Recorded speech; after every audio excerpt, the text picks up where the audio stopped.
All right, thank you, Scott. Well, we continue to look into the Jacksonville Sheriff's Office investigation into how its own officers handled the abduction and murder of 8-year-old Cherish Perrywinkle back in June. A local private investigator with training in how to handle abductions and missing children is giving us his take. We first told you about the results of the internal affairs investigation last night, where JSO said it was punishing several of its employees for their response or lack of response. Some were transferred, others suspended without pay. Channel 4 investigator Vic Michelucci looked over the report with a local private eye and joins us now with what he has to say about it. Vic? Barry, he says in cases like these, time is really of the essence, and he believes that police should have alerted the media much earlier, and they should have sent out that Amber Alert a lot sooner. Would it have made the difference? Well, we just don't know. It should have been sent as an abduction. Josh Askew, now a private eye trained in missing persons cases and once a dispatcher for another sheriff's office, says the problem started when a dispatcher took the 911 call from Cherish Perrywinkle's mom and heard that she disappeared with a man and the girl was in danger. According to the internal affairs report, the dispatcher still classified the call type as a missing person and not a bona fide abduction. That might have meant less police were sent to the area. And we have a case of this type that is an abduction. You want as many officers or people on the ground that are attempting to locate this missing person, or in this case, this missing child. The report says the first detectives on scene may have doubted Rain Perrywinkle's story, and that's why they didn't sound the alarms immediately.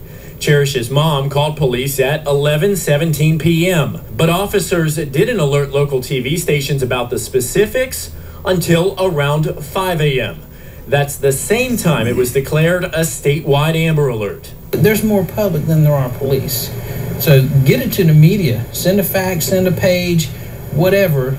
Get the word out. Again, it comes down, the more people that know about it, the more eyes you have down on the street level. Askew says he thinks most of the officers tried as hard as they could to do a good job, and these kind of cases are so hard.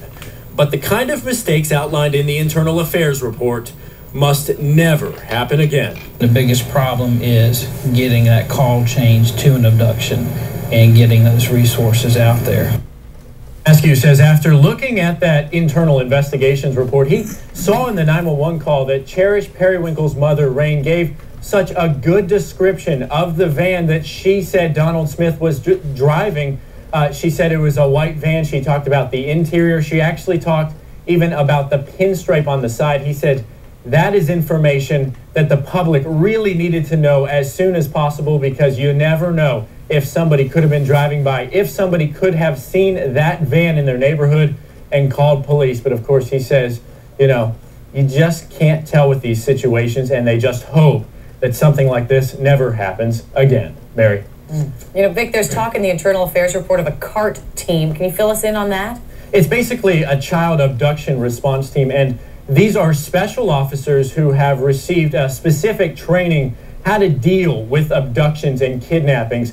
And JSO does have officers that have this CART training, Mary, but unfortunately, according to the internal affairs investigation, they weren't notified until maybe 7 the next morning. And according to the IA report, that's just way too long. They weren't able to respond in time and weren't able to lend their expertise and their assistance to the patrol officers and detectives that were first on the scene. All right, Vic Michelucci reporting to us live. Thank you, Vic. And we've posted the 75-page internal affairs report detailing the handling of the Cherish Perrywinkle case on our web channel, news4jax.com. You can also watch the Sheriff's Office news conference explaining why they decided to reprimand the 2 homicide detectives. Just look for the link under top stories. President